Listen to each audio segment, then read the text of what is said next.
الله ويرعاه. إذن ولجات هي الأخطر في هذه القائمة. دعونا الآن ننتقل إلى شوط الحيل المفتوح، شوط السيف الذهبي، وهناك العديد من الأسماء أتت لتظفر بهذا الرمز الغالي على الجميع، ولكن نذهب للعام الماضي. من هي حاملة اللقب في مهرجان سيدي سمو الأمير يحفظه الله ويرعاه العام الماضي؟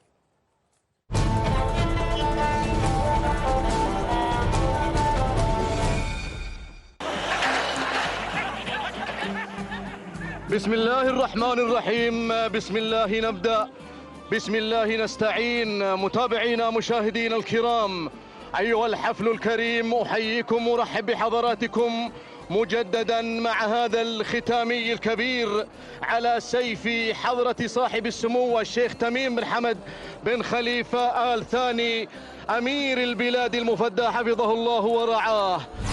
طوع منطلقة في صدارة الشوط، طامحة للسيف، هي الأقرب للناموس، هي الأقرب لتحقيق هذا الرمز. السيف الذهبي، السيف الذهبي، السيف إلى الشحانية، السيف شحاني، السيف شحاني مع هذا المسار. هذه طوع الشحانية، السيف مع طوع، السيف مع طوع. صاحبة المركز الأول، صاحبة كأس الخليج حاضرة، قلميمة حاضرة، قلميمة. السيف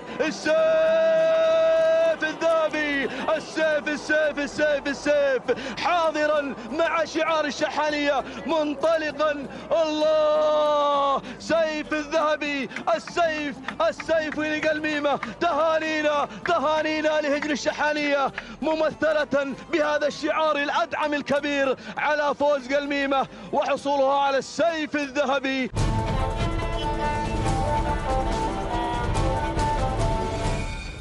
إذن حاملة اللقب قلميمة للعام الماضي، ومع شبل المضمرين جابر بن سالم بن فاران، وكذلك مع التوقيت المميز 12 و3 ثواني و5 أجزاء من الثانية. هذه هي حاملة اللقب العام الماضي. في مهرجان المؤسس السنة هذه، من هي التي حصلت على سيف المؤسس؟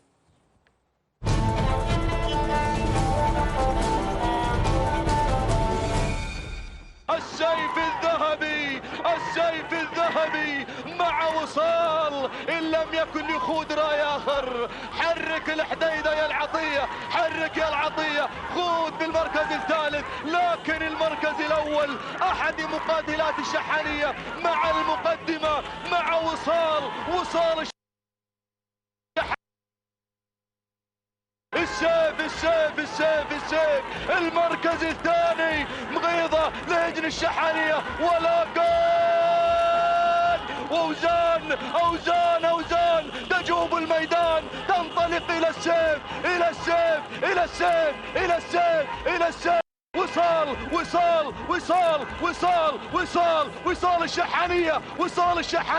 وصال الشحانية مع المركز الأول، مع السيف. السيف شحاني، السيف مع وصال، سيف المؤسس مع وصال. حيوها، صفقوا لوصال، حيوها. تهانينا والناموس.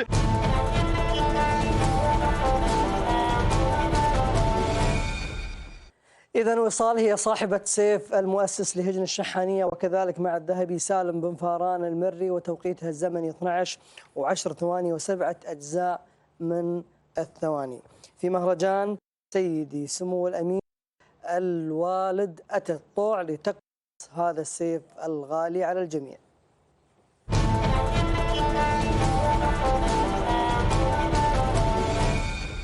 طوع تقترب من السيف، السيف الذهبي 700 متر. طوع والراسية، سيف المهرجان إلى أين يتجه؟ يا سلام، طوع يا طوع، الراسية، رمزين في رصيد الراسية، رمزين تبحث عن الثالث، وأي ثالث؟ سيف المهرجان، السيف الذهبي. هل ترسل الراسية في شوط السيف؟ يا سلام، أنهم أن طوع تطوع هذا الشوط لاسمها، لتاريخها، لسجلها. هذا الشوط الحساس، السيف الذهبي، السيف الذهبي، الشبل المضمر، الشبل. الله يا طوع تنتزع سيف المهرجان مع المضمر الشبل. هجن الشحانية والمضمر الشبل يختطف السيف وتضيف هذا السيف الذهبي إلى كأس الخليج في رصيدها. السيف الذهبي، السيف وتحطم التوقيت الزمني مع طوع. تهانينا والناموس لهجن الشحانية.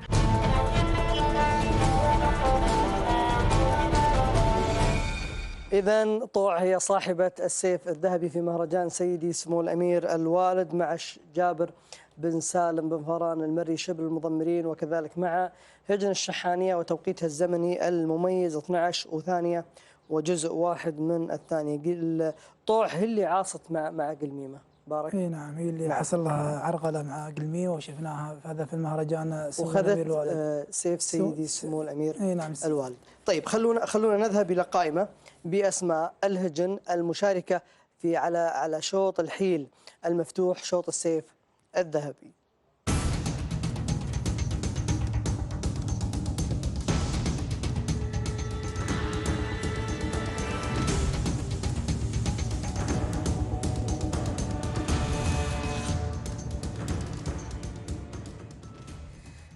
إذا مشاهدينا الكرام 13 اسم أو 12 اسم في هذه القائمة، أبرز الأسماء المرشحة طوع لانتزاع السيف الذهبي في مهرجان سيدي سمو الأمير يحفظه الله ويرعاه. وهناك ترشيحين على الحذرة مرشحة أيضا لانتزاع السيف الذهبي، وكذلك هناك ترشيح على الراسية، ومن ضمن المرشحين أو ترشيحين على الراسية رشحها فهد المهندي ومبارك بن ترحيب.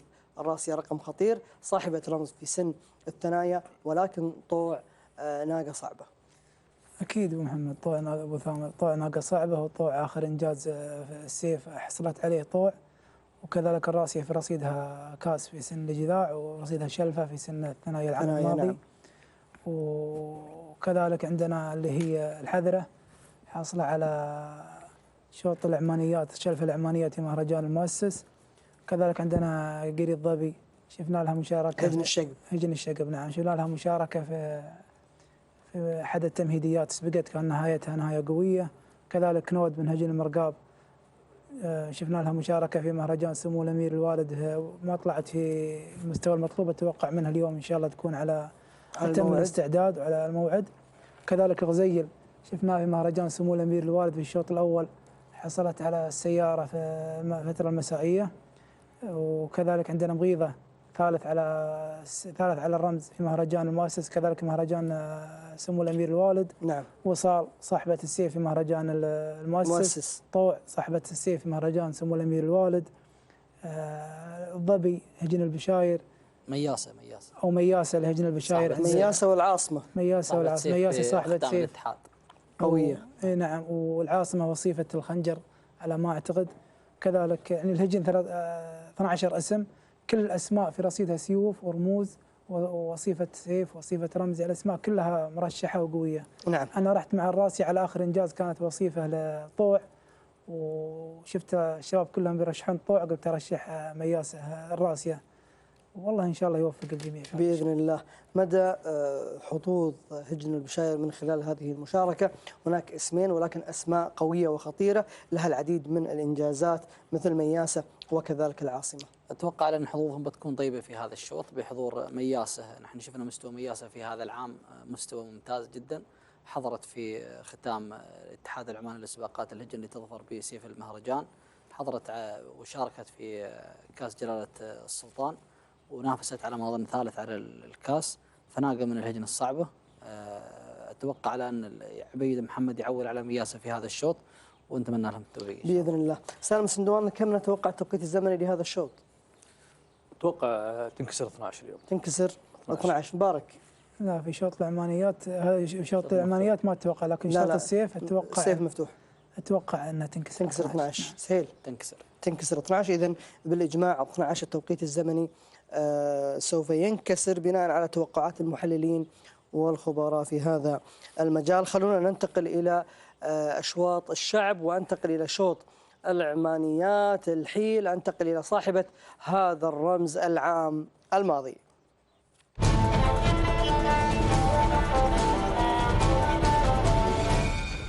أيها المتابعون الكرام، أيها الحضور الكريم، أسعد الله أوقاتكم بكل خير، وأحييكم تحية رياضية من ميدان الشحانية، ميدان التحدي في اليوم الختامي لسباق سيدي أمير البلاد المفدى. الصدارة مع رسمية سيف بن محمد بن زايد الخيارين يا أخوان على صدارة هذا الشوط رسمية، وأنقرة على ثاني المراكز. الله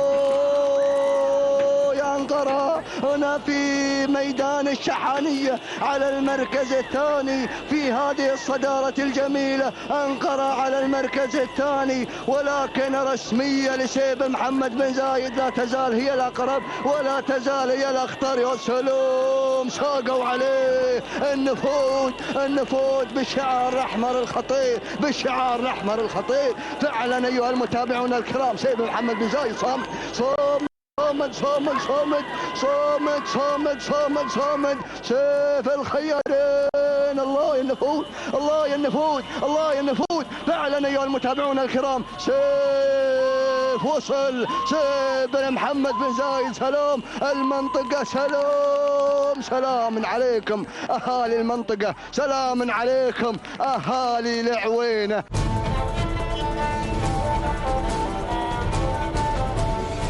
إذن رسمية لسيف بن محمد بن زايد الخيارين، هي حاملة اللقب العام الماضي في مهرجان سيدي سمو الأمير يحفظه الله ويرعاه، وتوقيتها الزمني 12:20 ثانية 5 أجزاء من الثواني. في مهرجان المؤسس لهذا العام، من هي صاحبة هذا الشوط؟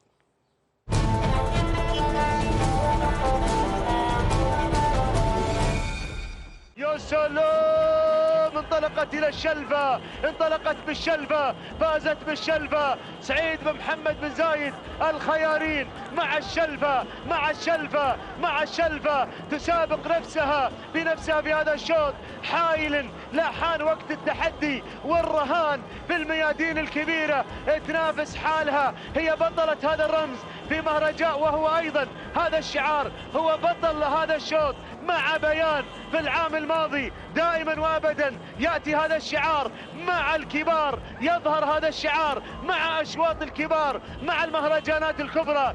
انجال سعاده محمد بن زايد الخيارين ينتزعون الشلفه، ينتزعونها بدون اوامر، بدون اي تعليمات. سلام يا بيان، سلام يا ايضا سهم، سلام يا سهم، سلام. تهانينا والناموس لسعادة محمد بن زايد الخيارين وانجاله على فوز سهم بالشلفة مع الخيارين.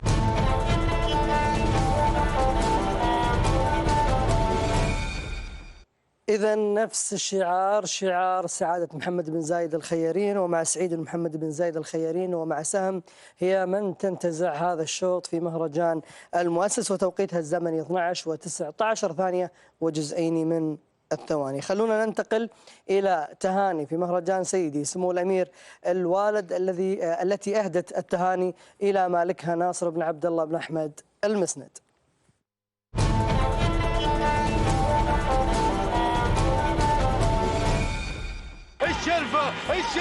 الشلفة هنا مع ابتسامة، أرصاد خطيرة، ولكن شوف القادمة، وصل التهاني، وصل الأنيق مع اللحظات الأخيرة، ولكن ابتسامة مع الصدارة. اجري السالية الشلفة الله يا بن جرحب قادم مع اللحظات الأخيرة، هنا مع أرصاد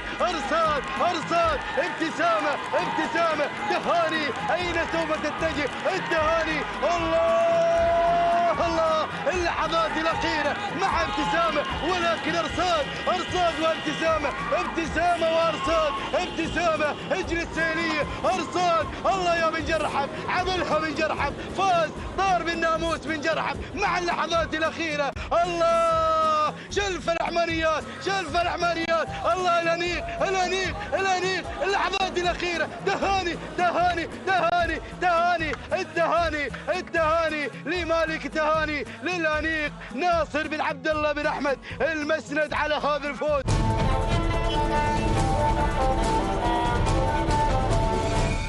شوط حبس انفاس في آخر الأمتار مع تهاني لشعار المسند ناصر بن عبد الله بن أحمد المسند، وتوقيتها الزمني 12:23 ثانية و4 أجزاء من الثواني. تهاني تتواجد أيضا في مسار هذا الشوط، فلهم التوفيق بإذن الله من خلال هذه المشاركة. وننتقل إلى قائمة بأسماء الهجن المشاركة.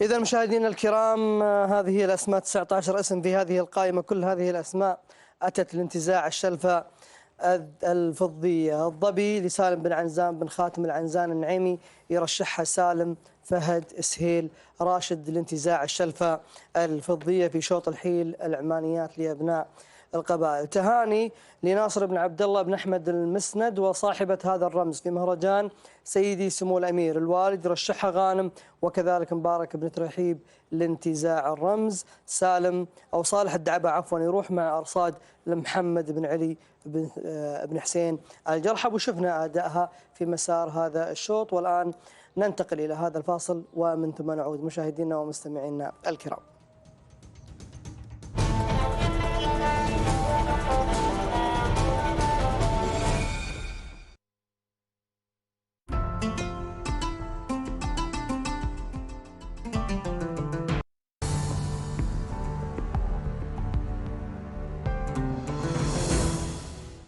حان الآن موعد أذان العصر حسب التوقيت المحلي لمدينة الدوحة.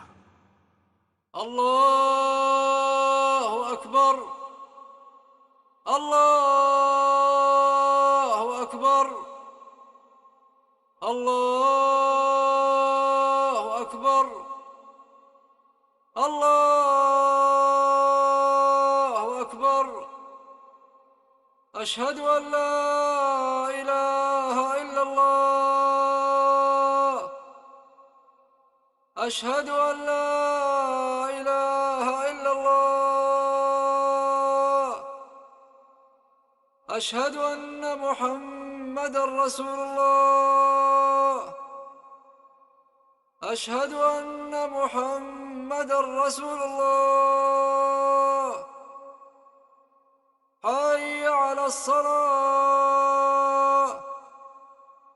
حي على الصلاة حي على الفلاح حي على الفلاح. الله أكبر الله أكبر لا إله إلا الله. اللهم رب هذه الدعوة التامة والصلاة القائمة آت محمدا الوسيلة والفضيلة وابعثه مقاما محمودا الذي وعدته. اللهم لك أسلمت وبك آمنت وعليك توكلت وإليك أنبت وبك خاصمت. اللهم إنا نسألك موجبات رحمتك وعزائم مغفرتك والسلامة من كل إثم والغنيمة من كل بر والفوز بالجنة والنجاة من النار. لا إله إلا الله العظيم الحليم. لا إله إلا الله رب العرش العظيم. لا إله إلا الله رب السماوات ورب الأرض ورب العرش الكريم.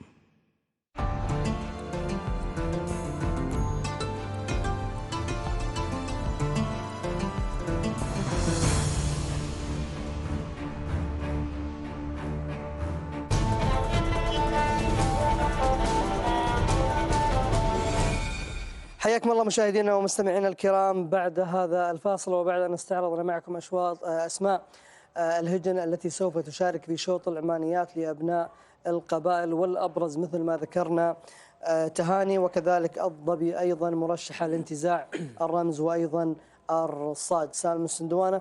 19 اسم في هذه القائمة، كل هذه الأسماء كفيلة بانتزاع الشلفة الفضية لأبناء القبائل. الشوط طال عمرك شوط صعب استكاهن فيه، 19 حائل كلها طال عمرك تترشح. ابرز الاسامي عندك ابتسامه في رصيدها رمز، وثالث على رمز سمو الامير الوالد.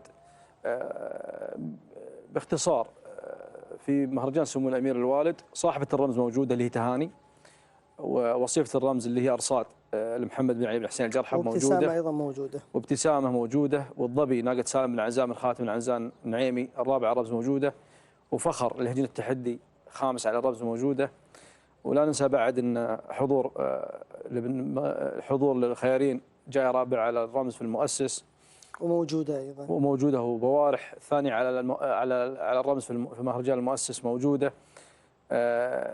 كتاره صاحبه شوط العمانيات اللي هي كتاره الخليفه بن حمد العطيه، شوط العمانيات في مهرجان سمو الامير الوالد موجوده.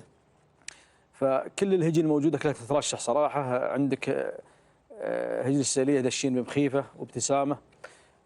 بن عنزان شفنا له مستوى ما شاء الله مع بشاير في شوط المرسيدس، وهذا يدل على ان شاء الله قبلة حلال ان شاء الله مع الضبي. لذلك رشحت لانتزاع الشلفة. رشحت لان الضبي هي جايه رابع على الرمز، جايه رابع، لكن ابتسامه جايه ثالث. اي لكن الضبي ارصاد جايه ثاني، لكن الضبي طال عمرك رابع بس مش بعيد على الاول والثاني والثالث، مش بعيد ولكن فيه قريبه، فيه الثاني وفيه الثالث. والشيء الثاني جهوز حلال الرجال، شفنا ركضه في المهرجان افضل من ركضه في مهرجان. يعني بنيت ترشيحك على الركض عند بن عنزان. نعم، وهو يستاهل بن عنزان، شعار دائما ما يقتنص الرموز. اليوم داخل بالضبي جاي المركز الرابع على الرمز، لذلك نتوقع ان يكون ايضا حضوره مغاير عن حضوره في مهرجان سيدي سمو الامير الوالد يحفظه الله ويرعاه.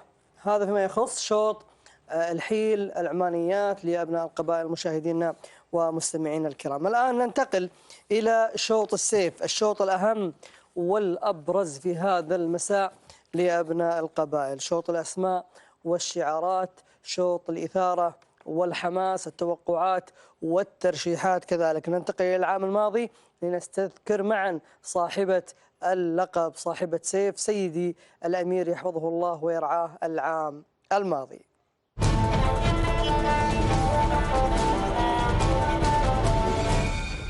ينطلق شوط مسك الختام، شوط انطلق بمقدم وحضور سيدي حضرة صاحب السمو الشيخ تميم بن حمد بن خليفة آل ثاني أمير البلاد المفدى يحفظه الله ويرعاه. إنها لفتة كريمة من قائد أعطى لهذه الرياضة المعبرة عن التراث العربي ما تستحق من الدعم والرعاية. يا سلام، السيف الفضي لاين، السيف الفضي مبروك، ولكن الجريان الآن ينقض إلى الصدارة. شعار خليفة بن حمد بن خليفة العطية مع العبية، ولكن مبروك ما زالت صامدة. مبروك هجن التحدي، هجن التحدي في ميدان التحدي، في سيف التحدي، هجن التحدي إذن تقدم مبروك ومليحة مبروك. السيف لاين، السيف لاين، الضبي صاد الرموز. مبروك هجن التحدي، هجن التحدي، العبية الله يا السيف الفضي يبدو بأنه مبروك. الضبي مبروك صاد الرموز. مبروك تنتزع السيف، هجن التحدي إذن تنتزع أغلى السيوف، سيف سيد الأمير. تهانينا لهجن التحدي على هذا الفوز الكبير.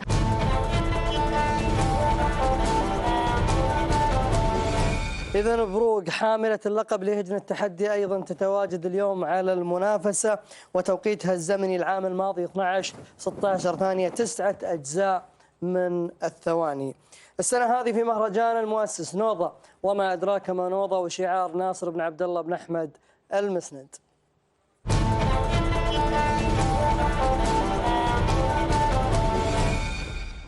السيف الذهبي حتى الآن يبتسم للأنيق، يبتسم لممثل الخور ناصر بن عبد الله بن أحمد بن عبد الله المسند بقيادة البروفيسور محمود بن محمد بن سالم الوهيبي. شودة على المركز الثاني محمد بن كردي بن طالب المنخس.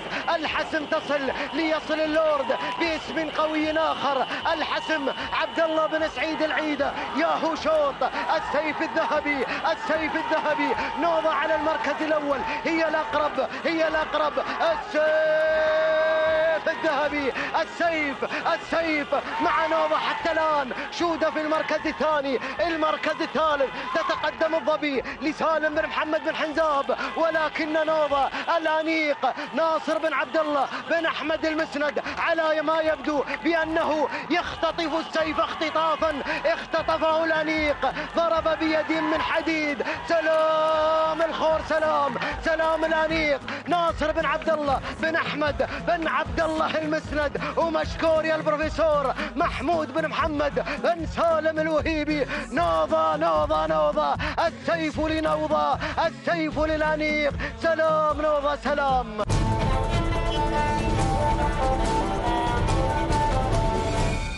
إذن السيف للأنيق في مهرجان المؤسس مع نوضة، وكذلك السيف للأنيق في مهرجان سيدي سمو الأمير الوالد وأيضا مع نوضة.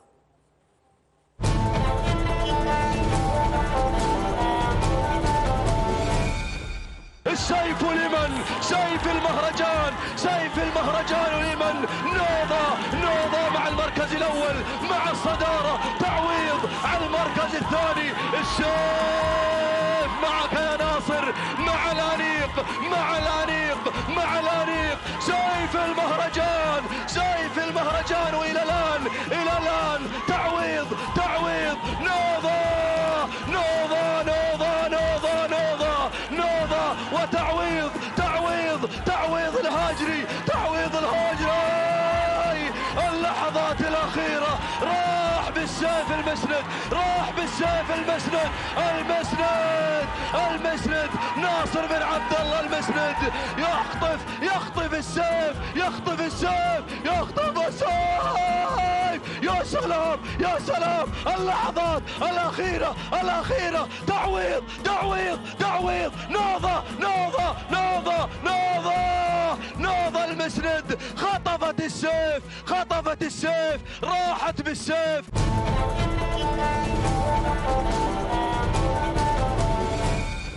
إذا راح بالسيف المسند في مهرجان سيدي سمو الأمير الوالد، في مهرجان سيدي سمو الأمير يحفظه الله ويرعاه. أيضا نوضة عليها ترشيح وتتواجد في هذه القائمة، وكذلك بروق حاملة اللقب العام الماضي لهجن التحدي أيضا تتواجد في هذه القائمة، والعديد من الأسماء الخطيرة التي رشحت لانتزاع السيف، سيف أبناء القبائل. دعونا ننتقل إلى قائمة بأسماء الهجن المشاركة في مسار هذا الشوط.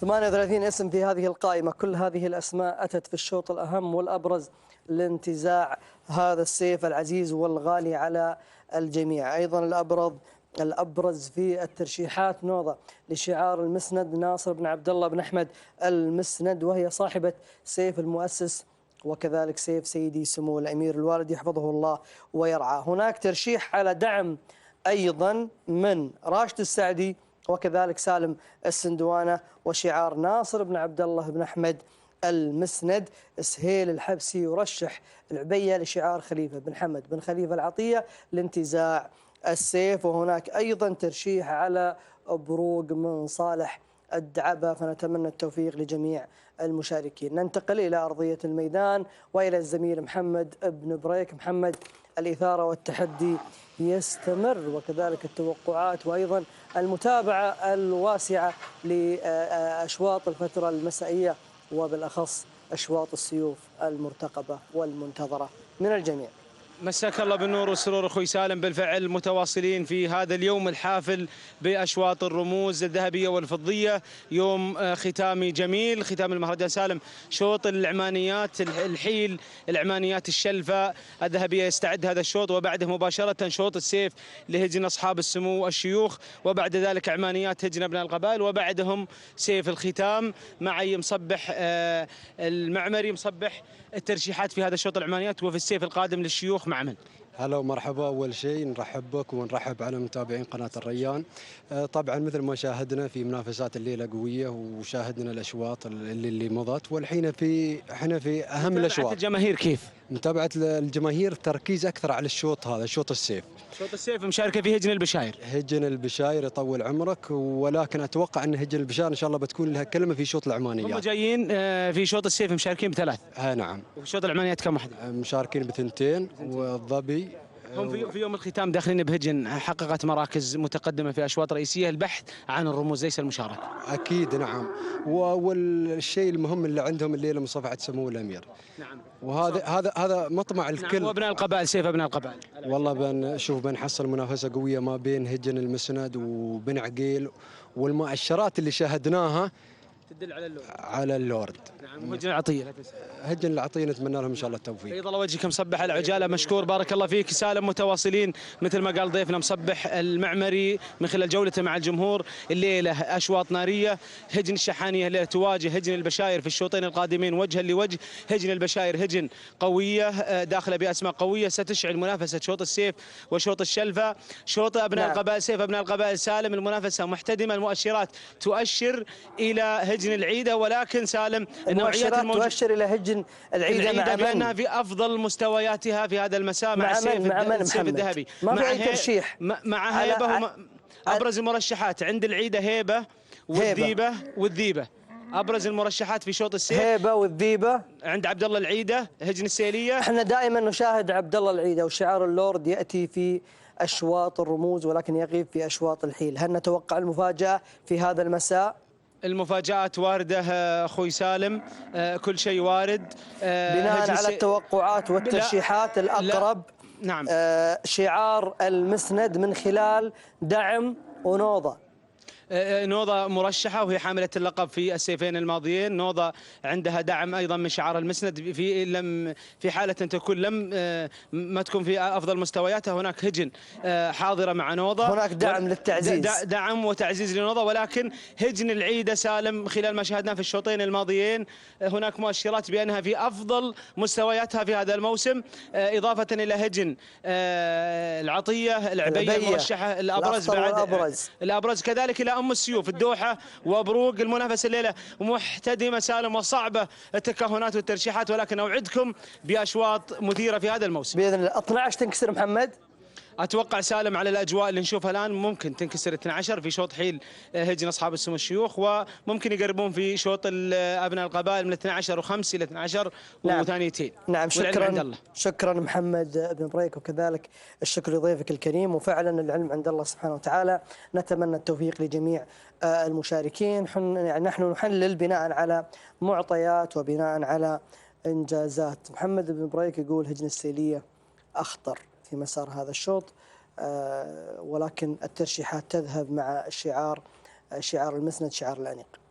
فعلا الشعارات جميعها كفوا لانتزاع هذا الشوط، إلا أن الهجن السيلية قبل حلالهم شاهدناها في هذا المساء انتزاعهم أشواط الزمور العمانيات المفتوح، ربما قد يكون مؤشر لا يطمن منافسينهم في هذا الشوط، شوط السيف، ويطمن مالك في مهرجان المؤسس وفي مهرجان سيدي سمو الأمير الوالد حضر الشعار السيلاوي مع لوسيل، ولكنه غاب في أشواط الحيل. هل نتوقع أن يحدث كما حدث في المهرجانات السابقة، أو يكون في هذا الشوط علامة فارقة للشعار السيلاوي؟ الشعار السيلاوي دائما ما يجدد في مشترياته، فهناك توجد مشتريات جديدة لعل ابرزها هيبة ظبي بن حنزاب الحال في المركز الثالث في مهرجان المؤسس، ما حضرت بذاك المستوى في مهرجان سمو الامير الوالد، قد تعوض في هذا المساء. نعم، وهي الاخطر بالاضافه الى الذيبه. الاسمين هذه اخطر الاسماء مع هجن السيليه.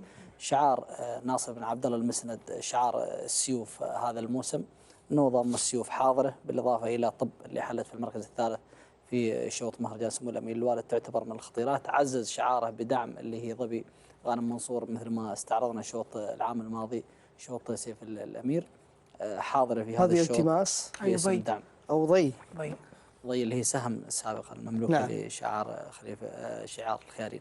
في هذا الشوط ابو ثامر 10 اسماء داخله مع شعار المسند، 8 اسماء لشعار استهداف واضح هجن السيليه، 3 اسماء لشعار هجن التحدي، 4 اسماء لشعار العطيه، 3 اسماء لشعار محمد بن طالب بن عقيل، بالاضافه الى شعارات اسم موجوده ولعل ابرزها الغزيل المملوك لعبد المحسن بن راشد بن ديله اللي حلت في المركز الرابع في مهرجان سمو الامير الوالد، تصنف لهذا الشوط بحكم مفاجاتها وحضورها اللافت للنظر. شعار احمد بن غانم بن سلطان الهديفي الكواري حاضر بالطايله، وهذه اول مشاركه له في شوط السيف. شعار احمد بن غانم الهديفي شفنا انجازاته في هذا المهرجان او مستوى هجنه افضل من ما سبق هذا المهرجان من المهرجانات، فلعل الطايله قد تكون وتصنف نفسها في هذا الشوط. وشعار احمد بن غانم الهديفي لا نستغرب عليه، صاحب رمز في هذا المهرجان. بقيه الدوحه والسيوف حاضر بتاريخ العريق والاربع سيوف، واخر انجاز لها حلت خامس في مهرجان سمو الامير الوالد، برغم اول اشتراك لها في شوط صيف حلت المركز الخامس. نعم. توقع العبيه حضرت في مهرجان الكويت، حققت سيف في مهرجان سمو الامير الوالد، مستواها لم يكن مرضي لا جمهورها ولا مالكها، وذلك ما هو مستوى العبيه المشهود منها. قد تعوض الان اصبح معها 3 اسماء. نعم، لمساندتها في شعار في مهرجان سمو الامير الوالد لم يكن لها مسانده، ما كان لها اي مسانده ابدا. في هذا الشوط هناك بتكون مسانده لاستفزاز الاسماء البارزه في الشوط، لان هناك يعني لما يدخل الشعار باسم واحد يظل تحت المجهر وتحت مراقبه المنافسين. نعم. اذا هي الاخطر. نعم. في شعار العطية طبعا هي افضل، بالاضافه الى هيبه لشعار هجن السيليه، وكذلك الى نوضه ودعم لشعار ناصر بن عبد الله بن احمد المسند. مبارك، رشحت نوضه، هل نتوقع ان تكون على نفس المستوى في مهرجان المؤسس وكذلك في مهرجان سيدي سمو الامير الوالد، لتاتي في مهرجان سيدي سمو الامير وتقتنص السيف، سيف ابناء القبائل؟ والله نتمنى لهم التوفيق جميعا، نتمنى النوضه انها حصولها على السيف الثالث على التوالي وتسجل الهاتريك. نوضه شفناها في مهرجان المؤسس، حصلت على السيف في مهرجان لم تكن هجن المسند في يومها، شفناها في مهرجان سمو الامير سالم السندوانه. انا ما اشوف الحامه احسن في مطر، انا اشوفك وشوف في مطر. ها وفي مهرجان سمو الامير الوالد حصلت على السيف، وكان اداها احسن من اداها في مهرجان المؤسس، فاتوقع اليوم ان شاء الله يكون ان اداها احسن من اداء المهرجانات اللي طافت، وتسجل الهاتريك وتحصل على السيف الثالث ان شاء الله. تحصل على السيف الثالث على التوالي. السيف. هناك ترشيح على دعم. والله دعم ايهما اخطر، نوضه ولا دعم؟ والله نوضه صح، ولا انتقال الملكيه قد يكون له اثر سلبي على قد يكون له اثر، وشفنا دعم عند مالكها السابق اللي هو غانم منصور كان باسم الظبي، ما ظهرت من دائره المنافسه. ثاني ثالث رابع للمركز الخامس، لم تكن خارج دائره المنافسه، والناقه ما نشوفها الا في اشواط السيوف. في اشواط السيوف، فاتوقع اليوم انها بشعار المسند انها بتكون دعم لهذه العزبه ودعم النوضه. دعم النوضه، رشحتها لانتزاع السيف سالم السندوانه، ولكن مبارك يتوقع انها تكون دعم. انا اتوقع ان ناصر بن عبد الله المسند ما يشتري مطيه وما ياخذ مطيه دعم عادي، يعني تكون مطيه يا من اقوى من المطايا اللي عنده، ولا على الاقل شيء في مستواها. طيب، لكن انتقال الملكيه ما راح يكون له اثر عليها. هي وصيفه الرمز العام الماضي في مهرجان سمو الامير. نعم. حلت ثانيه على بروق. السنه شفناها منافسات، اخر منافسه لها شفناها جات سادسه على الرمز، تقريبا بينها وبين المركز الاول 5 ثواني. والناقه نعرف جهوزها دائما يتاخر، يعني ما تظهر له في الختاميات. فاكيد ان ناصر المسند من الناس اللي عنده طال عمرك ما شاء الله اختيار موفق. اتوقع ان شاء الله انه يعني السيف يبي ختم السنه هذه ب3 سيوف. طيب، بروق بعد شفنا لها مستوى، بروق من المطايا الصعبه، ولا ننسى بعد دوحة العقيل صحيح. وغزيل بن ديلة، هذه من أبرز المرشحات. وعند العيدة أتوقع هيبة أو الذيبة. هيبة أو الذيبة. أيوة. وعند خليفة. من الأقرب هيبة ولا الذيبة؟ شوف أتوقع الذيبة أقرب. الذيبة أقرب من هيبة. والعطية عندها العبية صاحبة سيف مهرجان في الكويت وصاحبة سيف التحدي العام. وصاحبة سيف التحدي. هذه أبرز الأسامي الموجودة في السيف، ما والأسامي الثانية الموجودة بعد خطيرة، ولكن هذه أبرز الأسامي اللي دائما تحضر في السيوف. كم نتوقع التوقيت الزمني لهذا الشوط؟ أنا أتوقع بيكون قريب 12. قريب 12. 12 و8 ثانيتين. مبارك. تقريبا 12 و3 12 و4. 12 ما تنكسر. أشواط الشعب ما أعتقد أنها تنكسر. 12 و6. 12 و6. لكن الشوط هذا أتوقع بيروح يكون في جر وفي دفع وفي شغل أكثر من الشوط 38 حايل فيه. 38 حايل رقم كبير. أكثر شوط عندنا اليوم في عدد كبير هو الشوط هذا. أو 25 مالك في هذا الشوط أو 20 مالك. 25 مالك. أو 20 مالك تقريبا. فكل واحد يبي يشتغل على الشوط وراح يكون في جر، راح يكون في دفع من البداية. الشوط هذا راح يكون في شغل أكثر من الأشواط المفتوحة، وراح يكون في دفع وجر من البداية. راح يكون في جر من البداية. مشاهدينا الكرام، شوط مليء بالأسماء والشعارات. هناك 8 أسماء لهجن السيلية، 10 أسماء لشعار المسند، وهناك استهداف واضح وصريح من شعار المسند على السيف الثالث لهذا العام.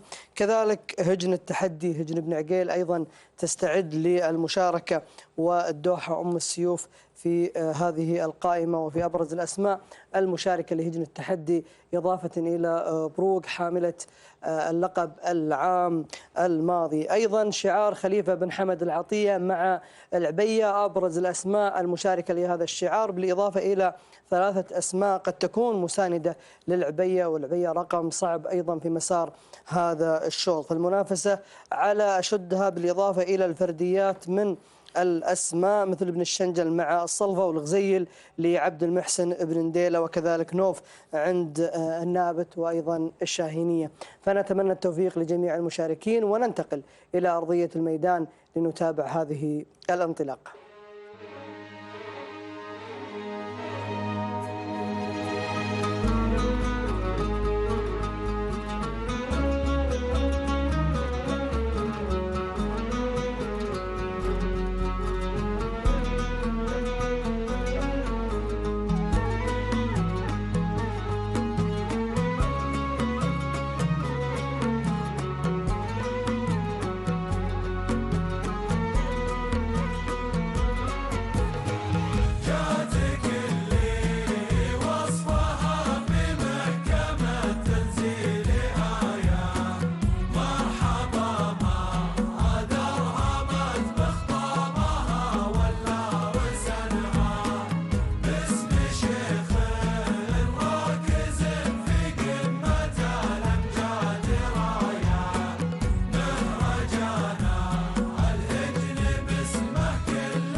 الرحمن الرحيم.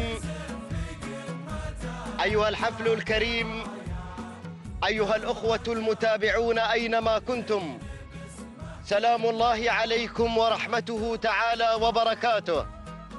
نحييكم بتحية الإسلام الخالدة، فسلام من الله عليكم ورحمته تعالى وبركاته، وأهلا بكم جميعا إلى هذا الموعد المنتظر الكبير.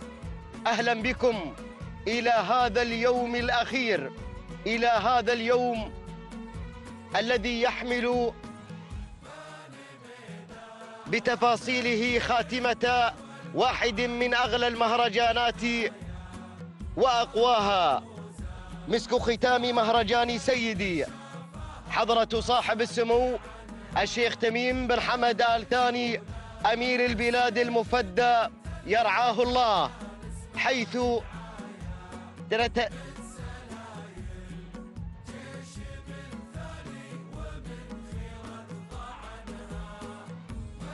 حيث نتابع معكم عبر الهواء مباشرة في تجلي كبير للملاك والمضمرين، للعاشقين والمتيمين بهذا الموروث العربي الأصيل، حيث نعيش عرسا تراثيا كبيرا نحتفل فيه جميعا بانتمائنا لهذه الرياضة التي تناقلناها كابرا عن كابر، جيلا بعد جيل. نتابع معكم مشاهدينا ومتابعينا الكرام في هذه اللحظات الكريمة، وفي هذه الأثناء يصل بحفظ من الله ورعايته موكب سيدي حضرة صاحب السمو أمير البلاد المفدى إلى أرضية الميدان، تشريفاً للمكان والزمان والحدث، وعناية ورعاية من سموه لواحدة من أكثر الرياضات التقليدية عراقة وقدما في التاريخ العربي. آباؤك المتخيرون أولو النهى رفعوا بنائك في المقام الأصعب، زين المنابر حين تعلو منبرا، وإذا ركبت فأنت زين الموكب. يحضر سيدي أمير البلاد المفدى مصافحا ضيوف الميدان، محفوفا بشعبه الذي يبادله حبا بحب، وهو يحفظه الله، يسع الجميع بسماحة أخلاقه وبشاشة وجهه. هذا يوم أغر من أيام الموسم الذي جمع أكثر الهجن نجابة في سلالاتها وأكثر المضمرين عبقرية في التضمير. بين هؤلاء جميعا يحل سيدي أمير البلاد المفدى مكرما ومكرما ومتقدما، وكأنه يحفظه الله، يوصينا بالاهتمام أكثر وأكثر برياضة الآباء والأجداد. إذن مشاهدينا ومتابعينا الكرام، يوم نتشرف فيه جميعا بهذا الحضور الكريم وبهذا التشريف من سيدي أمير البلاد المفدى يحفظه الله ويرعاه، لملاك الهجن ولعاشقي التراث ومحبي رياضة الآباء والأجداد. شكرا من الأعماق لسيدي أمير البلاد المفدى على تشريفه ورعايته لمسك ختام هذا المهرجان الذي يقام على شرف سيف سموه يحفظه الله ويرعاه. البداية سوف تأتي مع الشوط الأول، وهو شوط مخصص للحيل العمانيات لأصحاب السمو والسعادة الشيوخ. وأنقل الكلمة والميكروفون للزميل شجاع العتيبي. شكرا سعد بن متلع العتيبي. إذا متابعينا مشاهدينا الأعزاء، بسم الله وعلى بركة الله، أيها الحفل الكريم، أيها المتابعين الأعزاء، انطلق شوطنا الأول،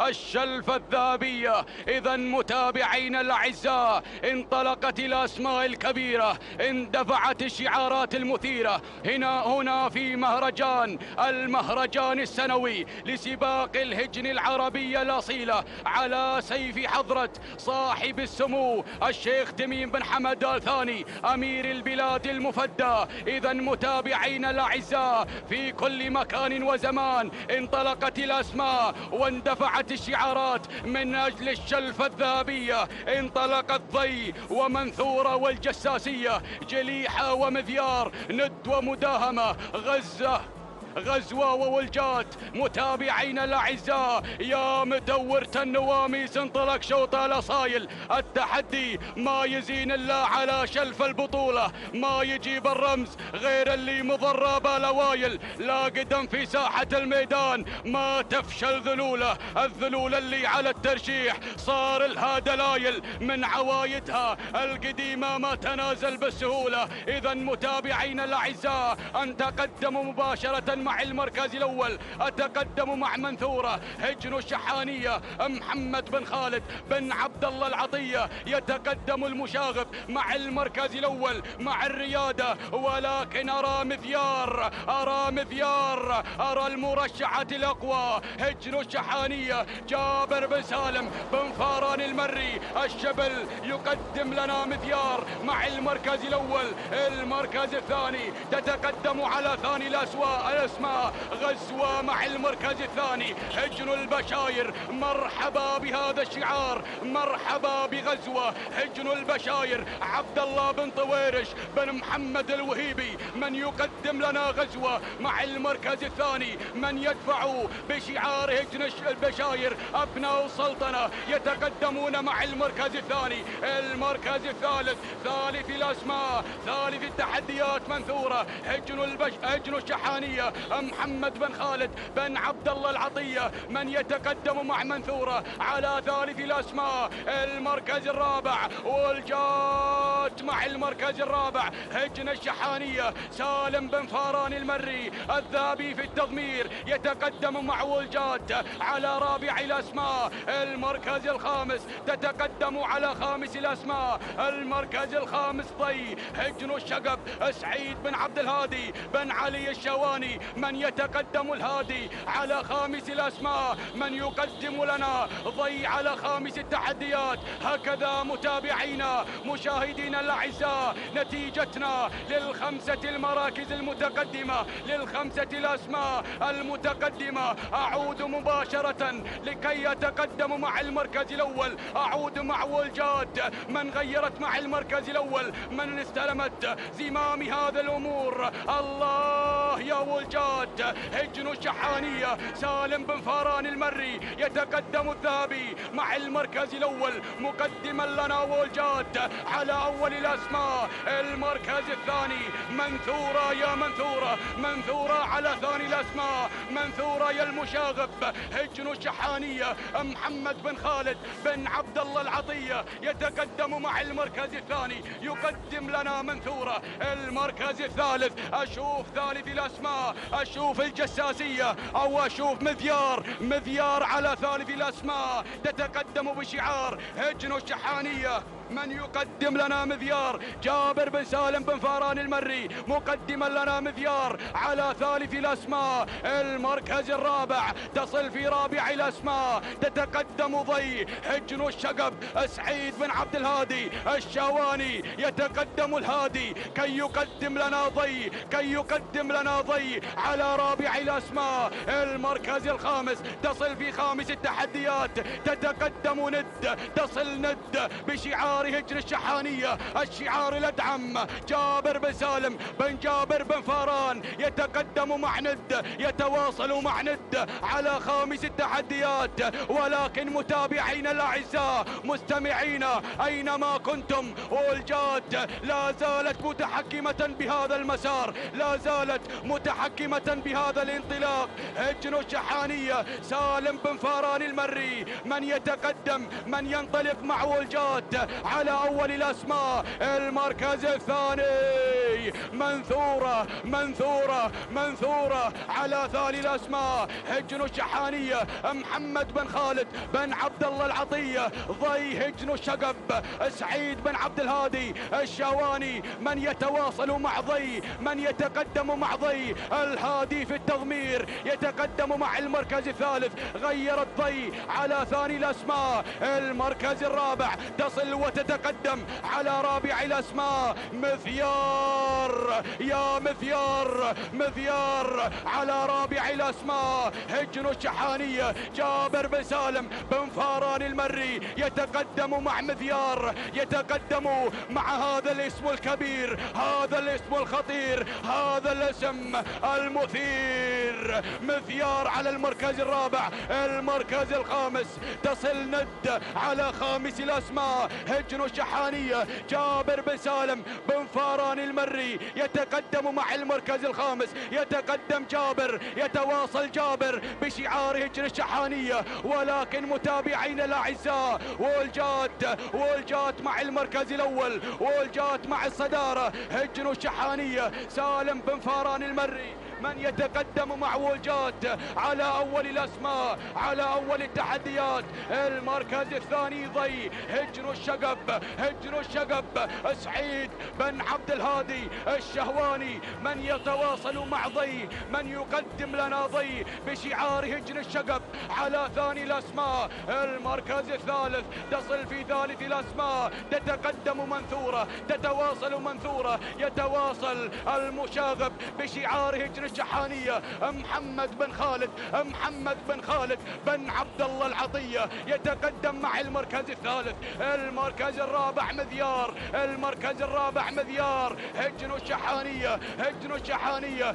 جابر بن سالم بن فاران المري، من يتقدم مع مذيار، من يتقدم مع مذيار. ولكن أشوف القادمة الظبي، الظبي هجن البشاير عبيد بن محمد الوهيبي يتقدم مع الظبي، يتواصل مع الظبي الوهيبي. وهجن البشاير، هجن البشاير هجن السلطنة يتقدمون مع المركز الخامس. أبناء السلطنة، أبناء عمان يتواصلون مع المركز الخامس، يتواصل عبيد، عبيد بن محمد الوهيبي. ولكن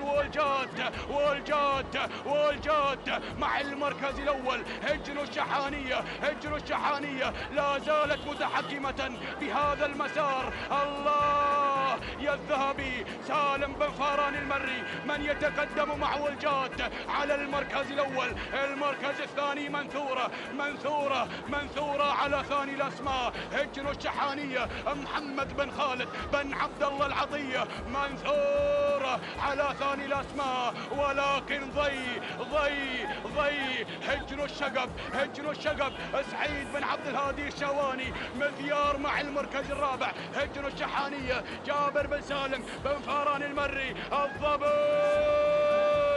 هجن البشاير عبيد بن محمد الوهيبي من يتواصل مع الظبي، من يتقدم مع الظبي أبناء السلطنة. ولكن والجات 2 كيلومترات، 2 كيلومترات يا مضمرين، يا مضمرين. والجات لا زالت متحكمة مع المركز الأول، لا زالت متحكمة بهذا المسار. هجن الشحانية الشعار الأدعم، الشعار الأدعم يتقدم الذهبي سالم بن فاران المري. ولكن منثورة مع المركز الثاني. هجن الشحانية محمد بن خالد بن عبد الله العطية ضي مع المركز الثالث.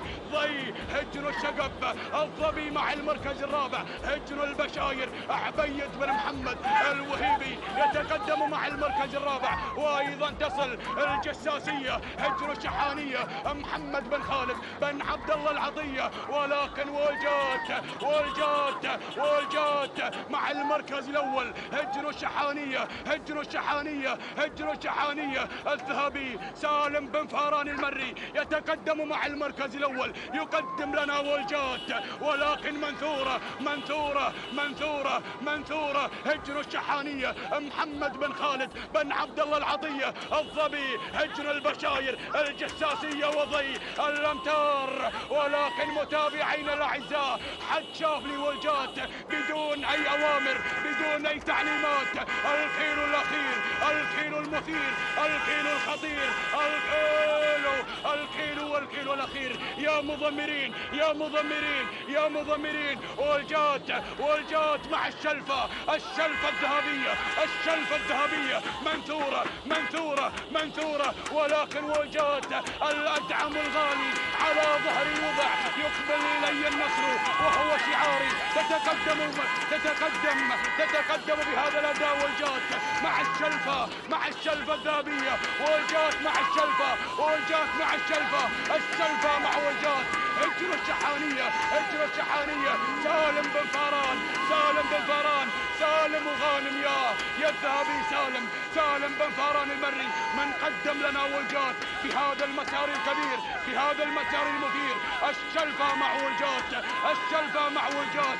الرينج روفر مع والجات للعمانيات. قاد ركبة والجات في هذا المسار الكبير بدون أي أوامر، بدون أي تعليمات. ما تحركت عصاتها في هذه لحظة. سلام يا هجن الشحانية، سلام سلام يا الأدعم، سلام سلام يا الذهبي، سلام. تهانينا والناموس لهجن الشحانية على انتزاع الولجات للشلفة الذهبية للعمانيات والرنج روفر. إذا متابعينا الأعزاء، تهانينا والناموس لهجن الشحانية على انتزاع ولجات.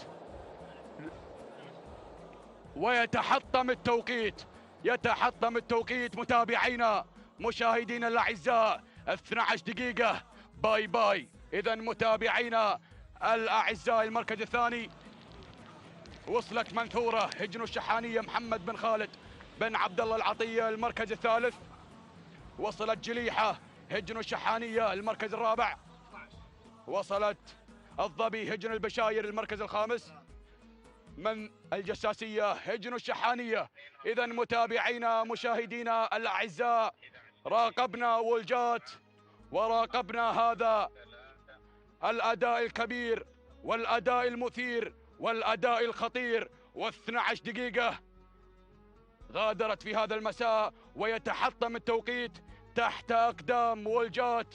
والتوقيت الزمني متابعينا مشاهدينا الأعزاء 11 دقيقة 56 ثانية، جزءا يتيما من الثانية. تهانينا والناموس للشعار الأدعم، شعار هجن الشحانية، وللمضمر سالم بن فاران المري. مشكور يا الذهبي من قدمت لنا هذه النوعية النادرة، هذه النوعية الفريدة من نوعها. المركز الثاني منثورة هجن الشحانية محمد بن خالد بن عبد الله العطية 12 دقيقة 10 ثواني 5 أجزاء من الثانية. المركز الثالث وصلت جليحة هجن الشحانية محمد بن خالد بن عبد الله العطية 12 دقيقة 10 ثواني 5 أجزاء من الثانية. تهانينا والناموس والكلمة إلى مطلق الأعنزي.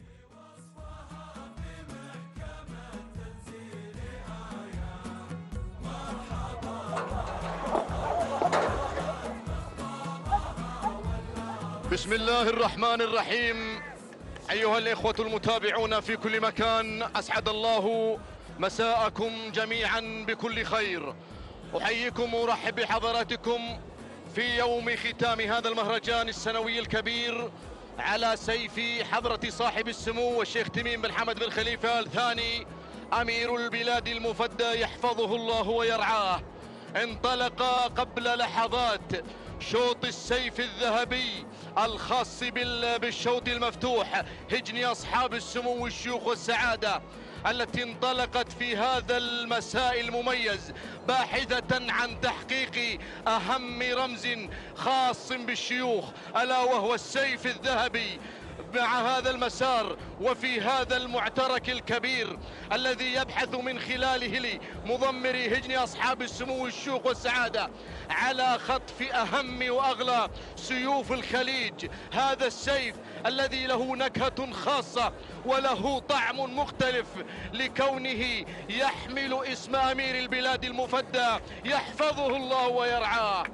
بدأ الصراع يا أخواني وبدأ النزاع على سيف هذا المهرجان الذي يسدل الستار معلنا عن ختام هذا المهرجان الكبير. كان جميلا هذا المهرجان، كان جميلا بما حمل من قوة ومتعة وإثارة لكل عشاق الأصالة في الخليج. انطلقنا وعلى بركة الله توكلنا، انطلقنا مع السيف، مع السيف الذهبي، السيف الذهبي بالإضافة إلى السيارة الثمينة المرسيدس مايباخ بانتظار من يفوز، من يحقق الناموس. أبدأ مع هذا المسار، أعلن حضور مدركة على المركز الأول لهجن الشحانية يقودها جابر بن سالم بن فاران الذي يقدم هذا الاسم الكبير مع هذا الشوط الحساس. المركز الثاني من هذه زعفرانة على المركز الثاني لهجن الشحانية بقيادة المشاغب محمد بن خالد بن عبد الله العطية. على المركز الثاني يتابعها المركز الثالث من المركز الثالث ضيفة الميدان. مرحبا بهذا الشعار الكبير، مرحبا بالشعار القادم من السلطنة، شعار صاحب السمو السيد أسعد بن طارق آل سعيد. على المركز الثالث يقدم شعار هجن البشاير مع هذا المسار المسار باحثا عن تحقيق السيف مع مياسة على المركز الثالث. يقدم مياسة عبيد بن محمد الوهيبي. المركز الرابع من هذه الغزيل اللي تحتل المركز الرابع بشعار هجن الشحانية، يقودها محمد بن خالد بن عبد الله العطية. المركز الخامس في هذه الحذرة هجن الشحانية بقيادة جابر بن سالم بن فاران. هذا هو مسار الناموس يا اخواني، هذا هو مسار السيف الذهبي، السيف الاغلى، السيف وسط هذا الحضور الكريم والتشريف الميمون. انطلقي ايتها الاصايل وقدمي ابهى صورة الابداع في يوم الابداع والتكريم. الله، يا هو شوط يا اخواني، يا هو سيف، يا هو رمز يا بن فران، يا هو سيف ذهبي بانتظار من يفوز. هذه لحظة فارقة في مسيرة هذه الاساطير التي تمتثل لأوامر فطاحلة المضمرين في هذا العالم الساحر، الساعين والباحثين عن تحقيق السيف. الله، شبل المضمرين يقدم الاسم الأغلى في المركز الأول، يقدم مدركة على المركز الأول، يقودها في عملية التضمير شبل المضمرين، حاملة لهذا الشعار الغالي، الشعار الأدعم. المركز الثاني زعفرانة أيضا لهجن الشحانية بقيادة المضمر محمد بن خالد بن عبد الله العطية وضيفة الميدان. الله، هجن البشاير الحاضرة هنا في ميدان التحدي. مرحبا بسلطنة عمان، مرحبا بأشقائنا الخليجيين المشاركين في هذا اليوم في هذا الغالي يا اخواني. الله، هذا الشعار القادم من السلطنة، شعار هجن البشاير وانطلاقة ثالث المراكز مع مياسة. عبيد بن محمد الوهيبي يطمح بالسيف، عبيد يطمح بالسيف الأغلى. الله، المركز الرابع الغزيل هجن الشحانية عند محمد بن خالد بن عبد الله العطية. المركز الخامس هذه الحذرة اللي تحتل المركز الخامس يقودها المضمر جابر بن سالم بن فاران. هذه النتيجة متابعينا مشاهدينا الكرام في مسيرة السيف. الله، سيف من الذهب الخالص يا اخواني، هنا مرصع بالألماس يبحث عنه الذهبي، يطلبه المشاغب ويناديه الشبل. أيضا حلم الوهيبي القادم من السلطنة، هذا السيف الأغلى يا أخواني، سيف المهرجان، سيف أمير البلاد المفدى يحفظه الله ويرعاه. أي فخر يا شباب، أي فخر، أي ناموس في هذا المساء. السيف الذهبي لمن من هذه الأسماء ومن هذه الشعارات. هجن الشحانية، هجن البشاير، هجن الشق بالمشاركة معنا في هذا المهرجان، أيضا في هذا الشوط تحديدا باحثة عن السيف الذهبي. الله، المركز الأول نعود إلى مدركة اللي تحتل المركز الأول، تقود الأسماء، تنطلق بهذا الشعار، شعار هجن الشحانية، يقودها ويضمرها جابر بن سالم بن فران. لكن المشاغب قادم باسمين عملاقين، اسمين كبيرين، هذه الغزيل وهذه زعفرانة على المركز الأول والثاني، كلاهما مع محمد بن خالد بن عبد الله العطية حاملات لهذا الشعار الأدعم الكبير. بينما المركز الرابع ضيفة الميدان شعار هجن البشاير، وهذا هو شعار صاحب السمو السيد أسعد بن طارق آل سعيد. على المركز الرابع ينطلق مع هذا الشعار الجميل، خطف رمزا من رموز هذا المهرجان، حقق ناموس في هذا المهرجان وخطف رمزا مهما في شوط العمانيات، هذا الشعار. فمرحبا به في ميدان التحدي، درة ميادين الخليج. الله، المركز الخامس الحذرة لهجن الشحانية عن جابر بن سالم بن فران. هذه النتيجة متابعينا مشاهدينا الكرام، هذه النتيجة الأولى أو الثانية مع هذا المسار، مع مسار الناموس، مع مسار السيف. 3 كيلومترات أخيرة عن خط النهاية. وفي هذا الانطلاق المميز بين حبس الأنفاس وفقدان الشعور من المضمرين وتحكيم الأعصاب، يتفاعل مضمري هذه الأصايل في الأمتار الحاسمة القادمة، كل منهم عاقدا العزم والحزم على خطف السيف. الله، السيف الذهبي، السيف الذهبي لمن بانت معالم هذا الشوط يا اخواني. بدأ الشعار الأدعم بأيضا انطلاق هذه المقاتلات التي تقدم جديدها في هذا الموسم، في هذا الختامي الكبير. شعار هجن الشحانية على المركز الأول، على المركز الثاني، على المركز الثالث، على المركز الرابع، على المركز الخامس. مقاتلات ولا أروع في هذا العالم الساحر، مقاتلات هجن الشحانية في ميدان التحدي. هنا درة ميادين الخليج، أغلى الميادين، أقوى الميادين، ميدان الشحانية.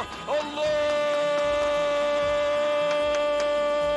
شبل المضمرين يقود هذا الاسم العملاق، يقود مدركة على المركز الأول، يقدم مدركة على المركز الأول هجن الشحانية مع شبل المضمرين جابر بن سالم بن فران. المركز الثاني محمد بن خالد بن عبد الله العطية يقود الاسم الأغلى أيضا، يقود الغزيل على المركز الثاني. المركز الثالث الحذرة اللي أعلناها بالمركز الخامس قبل لحظات انطلقت إلى المركز الثالث حاملة للواء هجن الشحانية، منطلقة مع هذا المسار عند شبل المضمرين جابر بن سالم بن فران. وصل الذهبي، وصل الذهبي، وصل الذهبي مع الراسية في أول إعلان لها، في أول ظهور.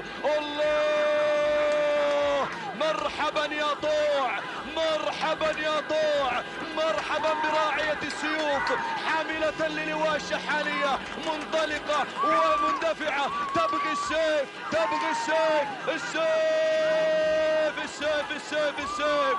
انطلق شبل المضمرين مع 3 أسماء. وصل الشعار الشاقب على المركز الرابع، وصل مع قري الظبي على المركز الرابع، ووصلت في المركز الخامس الراسية. لكن السيف، السيف، السيف، السيف يا اخواني، سيف امير البلاد المفدى يحفظه الله ويرعاه. الى اين، الى اين من هذه الاسماء؟ يبدو ان الامور شحانية، يبدو ان السيف شحاني، شحاني، شحاني. ولكن من هذه الاصايل؟ هذه الحذرة وهذه طوع.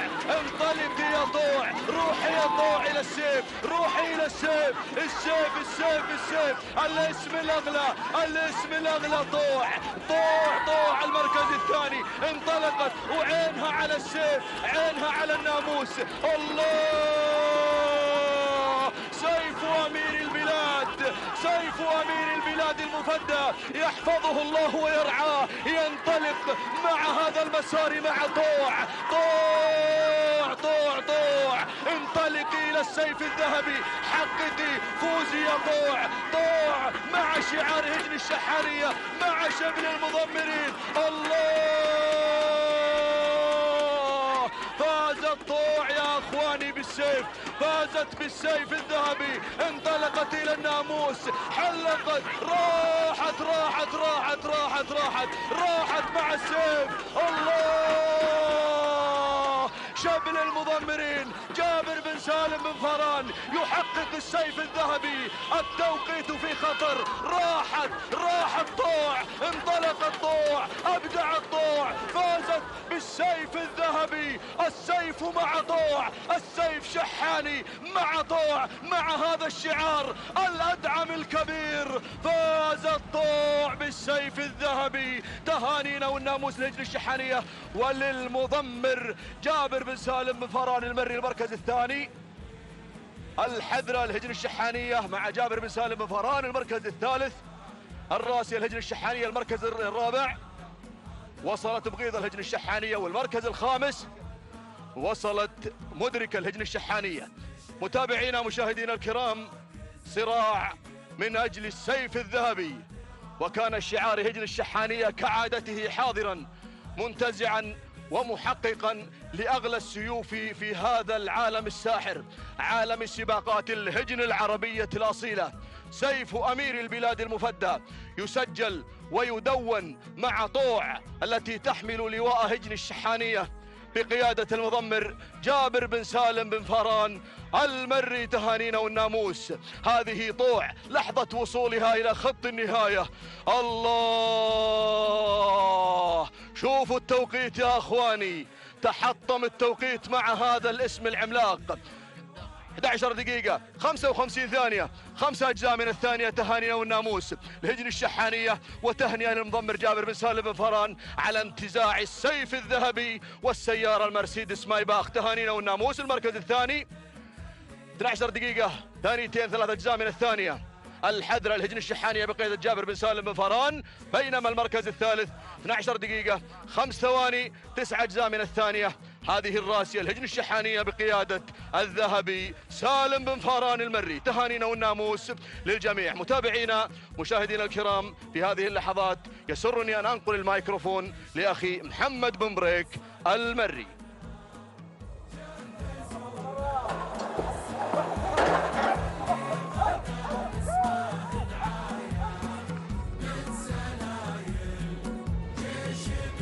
شكرا للزميل مطلق. بسم الله الرحمن الرحيم. مشاهدينا الأعزاء والحفل الكريم، السلام عليكم ورحمة الله تعالى وبركاته، وأسعد الله مساءكم بكل خير. نحييكم من هنا من أرضية ميدان الشحانية لسباقات الهجن العربية الأصيلة. نحييكم في هذه الليلة التاريخية، ليلة السيوف، ليلة الرموز، ليلة ختام مهرجان حضرة صاحب السمو الشيخ تميم بن حمد آل ثاني أمير البلاد المفدى، الحاضر في هذا المساء، المتوج لنا في هذا المساء. ومن شأن هذا الحضور أن يرفع من الروح المعنوية لدى ملاك الهجن ومحبينها. فمرحبا وأهلا وسهلا يا صاحب السمو، مرحبا، حللت أهلا ووطأت سهلا. مشاهدينا الأعزاء، ينطلق في هذه اللحظات شوط الشلفة الفضية للعمانيات لهجن أبناء القبائل. إضافة إلى الشلفة هناك جائزة نقدية قيمة رصدت للفائزة بالمركز الأول 2,000,000 ريال قطري بانتظار الفائزة من هذه الحيل ومالكها في ليلة الختام، في يوم الختام. الله، يا شلف العمانيات، يا الشلف الفضية، مقدمة الشوط ومن تحتل المركز الأول. مخيفة على المركز الأول، مخيفة على صدارة الشوط، شعار هجن السيلية الذي في أفضل حالاته في هذا المهرجان من خلال فوزه واختطافه لخنجرين رئيسيين في هذه الليلة. هجن السيلية تتقدم المشهد في هذا الشوط الملتهب، في هذا الشوط الناري. أيضا هجن السيلية تحل في المركز الثاني في هذه اللحظات مع ابتسامة على المركز الثاني لهجن السيلية التابعة لعبد الله بن سعيد. العيد ننتقل إلى المركز الثالث، تصل جلجلة لهجن التحدي، تتقدم جلجلة على صعيد المركز الثالث. الدور دور المركز الرابع، تصل البنزين لناصر بن عبد الله بن أحمد المسند، يقدم البنزين ليشعل هذا الشوط بهذا التقدم. هذه البنزين بشعار الأنيق ناصر بن عبد الله بن أحمد المسند. بينما الدور والنقلة التالية إلى المركز الخامس والشعار الخيارين يتقدم على المركز الخامس ويتسلل، تنطلق جزلة لمبارك بن محمد بن زايد الخيارين على صعيد المركز الخامس. هذه نتيجتنا أيها الأعزاء، أيها الحفل الكريم للخمسة المراكز المتقدمة الأولى في هذا الشوط الأول الرئيسي. شوط الشلفة يا مضمرين، الشلفة وال1,000,000 ريال إلى من هؤلاء العمالقة ملاك الهجن، محبينها، يا جمهور التراث، يا محبين الأصايل، يا عشاقها. ما زالت المقدمة مع الشعار السيلاوي، من خطف رمزين الليلة يبحث أيضا عن الهاتريك، عن تسجيل الهاتريك، يبحث العيدة. من قال في المهرجان الماضي بأنه يلعب بخطة هجومية 4-4-2، الليلة أعتقد هجوم يا العيدة، لا يوجد دفاع، حتى الحارس هجوم هناك أمام خط المنتصف. هذا ما شاهدناه في الشوطين الماضيين. الله، الشعار السيلاوي، الشعار السيلاوي، ليلة سيلاوية الليلة على ما يبدو يبشر بوسعيد بالخير مع المركزين الأول والثاني. ماذا فعلت يا اللورد؟ ماذا فعلت في الختام، في ليلة الختام هذه للمركز الأول؟ مخيفة مخيفة مخيفة مخيفة، وهجن السيلية مع المركزين الأول والثاني. مخيفة وابتسامة، وابتسامة والخيفة، ومخيفة وابتسامة، وابتسامة ومخيفة. الشعار السيلاوي بشعاراته بأسمائه يتراقصن بالشعار السيلاوي على المركزين الأول والثاني. بعد فوز الوسيل الليلة وبعد فوز العديد يعود هذا الشعار ليهيمن على المركزين الأول والثاني في شوط الشلفة، شوط العمانيات. هذا الشوط المرتقب، الجماهير تتابع في كل دول الخليج، في الوطن العربي، في العالم أجمع. في ليلة الختام لمن الشلفة يا مضمرين؟ العيدة قادر روحت بالشلفة، روحت بالشلفة في وقت مبكر. مخيفة مخيفة مخيفة مخيفة، شعار الوسيل، شعار العديد. نقترب من منتصف المسافة حتى هذه اللحظات.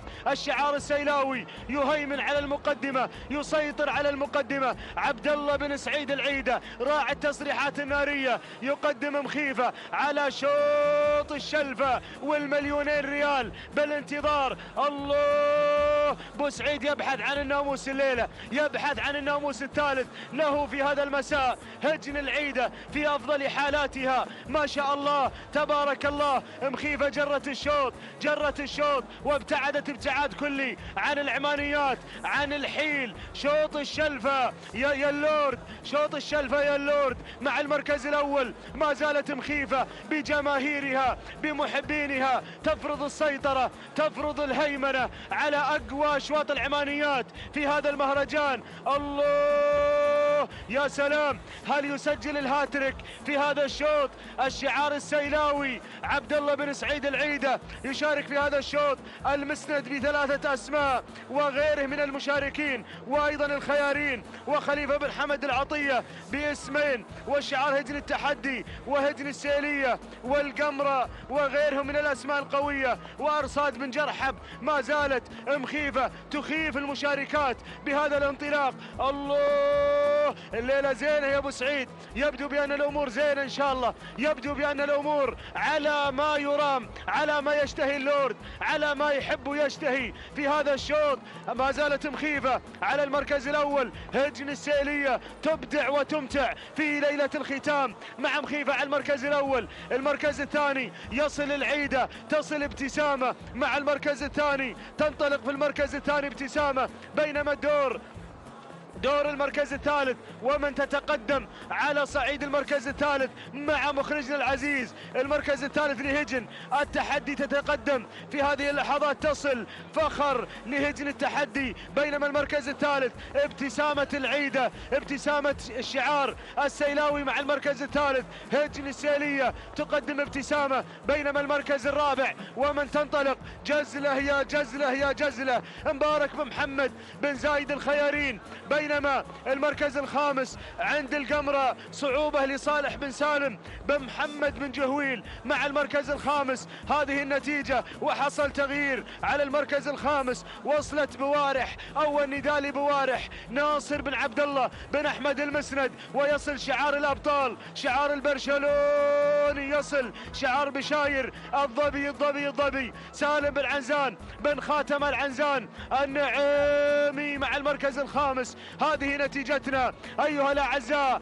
الشلفة يا العيدة، الشلفة يا بالراية. هجن السيلية ما زالت تسيطر على الشلفة بفارق كبير، بفارق كبير ومثير. ما زالت مخيفة على المركز الأول. الله يا سلام، هذا هو الكادر على هذا هو الفارق على الكادر التحتاني امامكم مشاهدينا الاعزاء. ولكن هنا على ارض الحدث غير، الفارق كبير جدا. جماهير الشعار السيلاوي بدأت تحتفل. هذا هو الفارق على شاشة قناة الريان من التصوير الجوي عبر المني هليكوبتر التابعة لقناة الريان الفضائية. جماهير غفيرة حضرت الليلة من وقت مبكر لمتابعة فعاليات فعاليات السباق. استمتعوا يا جماهير التراث بهذه العروض الفنانة الليلة. الله، هجن التحدي تهاجم، وأيضا الشعار البرشلوني بن عنزان شعاره يهاجم. بدأوا يقتربون يا العيدة، بدأت الشعارات تقترب. أول الواصلات فخر لهجن التحدي، يا سلام، والشعار المسند قادم مع المركز الثالث. تصل بوارح، هبة البوارح على المركز الثالث. المركز الرابع أو الخامس تنطلق فيه الظبي لسالم بن عنزان. تصل أرصاد أيضا لمحمد بن علي بن حسين بن جرحب. هذه الأسماء القادمة مشاهدينا الأعزاء. مخيفة يا مخيفة يا مخيفة، مخيفة مع الشلفة، الشلفة بالانتظار. هجن السيلية مع مخيفة على المركز الأول. يا سلام، هل يسجل الهاتريك اللورد أم يكن للمتنافسين أيضا في ليلة الختام؟ شلفة العمانيات لاين يا مضمرين. مخيفة ما زالت مع المركز الأول مع صدارة الشوط. ترقص مخيفة بالشلفة، ترقص بالشلفة. اللحظات الحاسمة، هجن التحدي تهاجم على المركز الثاني. تنطلق هجن التحدي، فخر تصل بكل فخر. المركز الثالث بوارح لناصر بن عبد الله المسند. المركز الرابع تصل هنا الظبي لسالم بن عنزان بن خاتم العنزان النعيمي. وصلت ابتسامة للشعار السيلاوي، وتصل أرصاد بن جرحب المرشحة ترشيح قوي لاختطاف الشلفة، وصيفة الشلفة في المهرجان الماضي. ما زالت المخيفة مع المركز الأول، ولكن انطلقت فخر، تحركت فخر، غير الشعار. هجن التحدي خطف الشلفة، هجن التحدي، يا سلام، الشلفة مع هجن التحدي، طارت بالشلفة، هجن التحدي. المسند الكيلومتر الأخير الأنيق يتحرك شعاره، وأرصاد تنطلق أرصاد على المركز الثالث. والظبي عند بن عنزان تتحرك شعار البرشلوني، شعار الأبطال. ولكن يبدو بأن هذا الشوط إلى هجن التحدي. الله يا فخر، الله يا فخر. هذه السبوق النادر اللي ما هي تحتاج للالي ولا تبغي بعد من يحاكيها. إلى كثرة الزحمة تدور لها منهاج يجفل عليها، صوت من هو يباريها. الله يا فخر بكل فخر. تنتزع الشلفة، أرصاد قادمة، أرصاد بن جرحب، ولكن فخر الشلفة مع فخر. هجن التحدي، تعلن التحدي في ليلة الختام. فخر تنتزع الشلفة بكل قوة، بكل جدارة، بكل استحقاق. فخر هجن التحدي، فخر يا فخر. تهانينا لملاك هجن التحدي، وللمضمر حمد بن محمد بن عقيل. مشكور يا ابن عقيل على هذه المواصيل. فخر مع الشلفة مع فخر تنتزع الشلفة بكل قوة، بكل افتخار، بكل اقتدار. سلام يا هجن التحدي، سلام يا فخر، سلام. تهانينا والناموس لهجن التحدي ولملاك هجن التحدي على انتزاع الشلفة الفضية للعمانيات. الحيل تهانينا والناموس لهجن التحدي وللمضمر حمد بن محمد بن عقيل. المركز الثاني أرصاد لمحمد بن علي بن حسين بن جرحب. المركز الثالث وصلت فيه حضور لمنصور بن محمد الخيارين. المركز الرابع كتارة لخليفة بن حمد العطية. المركز الخامس وصلت الظبي لسالم بن عنزان بن خاتم العنزان النعيمي. تهانينا والناموس لجميع الفائزين. أيها الأعزاء، فخر لهجن التحدي تنتزع الشلفة الفضية في هذا المساء. تهانينا والناموس لهجن التحدي على هذا الفوز المستحق. تهانينا لملاك هجن التحدي، تهانينا والناموس. هذه فخر تصل قاطعة مسافة الشوط في 12 دقيقة 14 ثانية 5 أجزاء من الثانية. تهانينا لهجن التحدي ولحمد بن محمد بن عقيل. المركز الثاني وصلت أرصاد، قطعت المسافة في 12 دقيقة 17 ثانية 4 أجزاء من الثانية. التهاني والناموس لمالك أرصاد محمد بن علي بن حسين بن جرحب. المركز الثالث وصلت في المركز الثالث حضور، قطعت المسافة في 12 دقيقة 20 ثانية جزئين من الثانية. التهاني والناموس لمنصور بن محمد السيف الخيارين. تهانينا والناموس لجميع لجميع الفائزين شوط السيف الفضي. وأرحب بالزميل سعد بن متلع. شكرا لكافة الزملاء المعلقين. أيها الحفل الكريم، ها قد حانت ساعة الحقيقة والمواجهة بمشاركة 38 اسما تبحث عن اللقب الأغلى. بسم الله وعلى بركة الله. أيها الحفل الكريم، أيها الأخوة المتابعون أينما كنتم، أهلا بكم إلى شوط الختام. وأستأذنكم يا صاحب السمو في التعليق على أبرز وأقوى شوط لهذا الموسم من رياضة الأسلاف الأوائل الذين وجدوا على هذه الأرض الطيبة منذ غابر السنين والقرون، وكافحوا قساوتها بصلابتهم، ووضعوا قواعد متوارثة حتى الآن في العلاقة بين الإنسان والأرض. وكانت الهجن هي كلمة السر الأهم في نجاح هذه العلاقة وتوطدها. هذا هو اليوم الاستثنائي في كل موسم من مواسم سباقات الهجن، فيه تلتقي الأسماء الجبارة والألقاب الفخمة والقامات السامقة على ميدان الشحانية الذائع الصيد.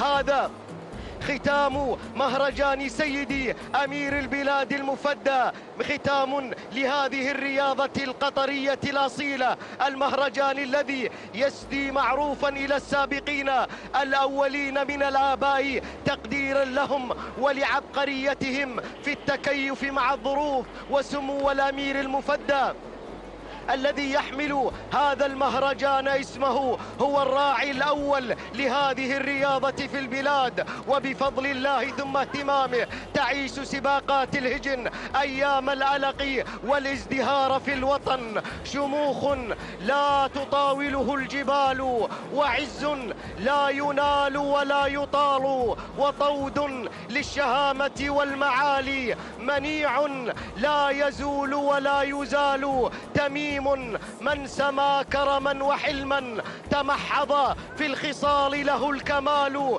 تدثر بالسماحة فوق حزم، وزانته المهابة والجلال. أهلا ومرحبا بكم مشاهدين الكرام إلى شوط الملايين، فشوط الملايين بمن حضر وبمن فيه، فأهلا بالحاضرين الباحثين الطامحين إلى السيف الفضي، السيف الأغلى. أبدأ مباشرة مع المركز الأول لأجد الدوحة لطالب بن محمد بن طالب بن عقيل المري، تقود المسار، تحتل المركز الأول. دور المركز الثاني، يا سلام، هذه ذيبة العيدة هجن السيلية تقدم الذيبة في المركز الثاني بقيادة وتصميم اللورد الذي انتزع خنجرين غاليين مع الوسيل والعديد. المركز الثالث أرى وأتابع السافلية تتقدم بشعار الأنيق، ناصر بن عبد الله بن أحمد المسند، يعتني بها البروفيسور محمود بن محمد بن سالم الوهيبي. انتقالة على المركز الرابع لأجد خيرة لهجن التحدي الحاضرة هنا مع المركز الرابع، والتي قدمت لنا هذه العزبة فخر في الشوط الماضي في شلفة الحيل العمانيات. ها هي الآن تتقدم خيرة إلى المركز الثالث، يقودها في عملية التضمير حمد بن محمد بن طالب بن عقيل المري. نقلة وانتقالة إلى المركز الخامس، وأجد آسيا لهجن الأنيق ناصر بن عبد الله بن أحمد المسند ينخطف المركز الخامس. تسلل من الجزيرة من سلالة الفايز. ها هي الجزيرة تتقدم الآن إلى المركز الخامس بشعار اللورد هجن السيلية إلى المركز الرابع، بينما المركز الخامس أيضا هجن السيلية تقدم اسما آخر ألا وهو راهية على المركز الخامس. هذه النتيجة للمراكز الخمسة الأولى المتقدمة. هجن التحدي تقدم خيرة لتكون الآن في المقدمة في المركز الأول في الطليعة، تشق عباب المدى متوغلة أعماق الصدارة وكأنها تستكشف إحساس الفوز لأول مرة. هكذا إذن هي الشعارات الكبرى والأسماء الكبيرة تعدو في كل شوط في كل سباق بحماسة مستأنفة. الصدارة تنخطف هنا الدوحة، تنطلق هنا في المركز الأول. شعار بن عقيل البرنس طالب بن محمد بن طالب بن عقيل. طالب يا طالب يطلب السيف طالب، وما نيل المطالب بالتمني ولكن يؤخذ السيف يا بن عقيل غلابة. الله الله الله. هذه الدوحة إذن في الصدارة في المقدمة تستأسد وتستبسل على المركز الأول. المركز الثاني هذه الذيبة التي تحتل مركز الوصافة بالطموح العالي بالرغبة المتوهجة. ينطلق هنا شعار هجن السيلية اللورد عبد الله بن سعيد العيدة حاضرا معها في المتابعة. المركز الثالث هجن الأنيق تتقدم إلى المركز الثالث. هجن ناصر بن عبد الله المسند تقدم لنا الله. وصلت نوضة، هذه نوضة أم السيوف صاحبة سيف المؤسس وسيف مهرجان سيد الأمير الوالد. هذه نوضة تختطف الآن مركز الوصافة وتنطلق في مفاجأة لنا على الصدارة. هذه إذا نوضة أحد الأسماء القوية، أحد الأسماء المرشحة. ماذا يجري؟ نوضة إذا تنطلق في الصدارة، تلقي خطابها هذه اللحظات على رؤوس الأشهاد على منبر الصدارة أمام أنظار المشاهدين من أصقاع الدنيا. إنها تستبد بالمنبر بشهادة العيان. ها هي الآن نوضة على الصدارة وعلى المقدمة. ناصر بن عبد الله بن أحمد المسند يتابع هذا المشهد الحماسي. ينطلق بكل عنفوان البروفيسور محمود بن محمد بن سالم الوهيبي. المركز الثالث الذيبة لهجن السيلية. المركز الرابع أتابع الجزيرة من تنتمي إلى بيت دعائمه أعز وأطول. هذه الجزيرة لهجن السيلية في المركز الرابع. أما المركز الخامس تتقدم إليه هيبة بهيبة هذه الأسماء القوية. هيبة لهجن السيلية يعتني بها حمد بن راشد البريصي المري. هذه النتيجة وعودة إلى الصدارة، عودة إلى هذه المواجهة القوية، هذه المواجهة الحتمية. هذه إذن الدوحة ونوضة، نوضة والدوحة. نوضة المرشح الأبرز تنافس على فك ارتباط الصدارة، ضغط عليها من شعار البرنس. نعم إنها معركة بين جهابذة المضمرين، معركة بين الكبار في هذا اليوم الكبير المشهود. الدوحة في المركز الأول طالب بن محمد بن طالب بن عقيل المري يدفع بالدوحة في المركز الأول. نوضة على المركز الثاني. حتى الآن تلاعب الدوحة، تلاعب الميدان بعنفوانها وتقسو على أديم الأرض بأخفافها. عرفت طريقها إلى السيوف واختارت رفيقها وهو الناموس.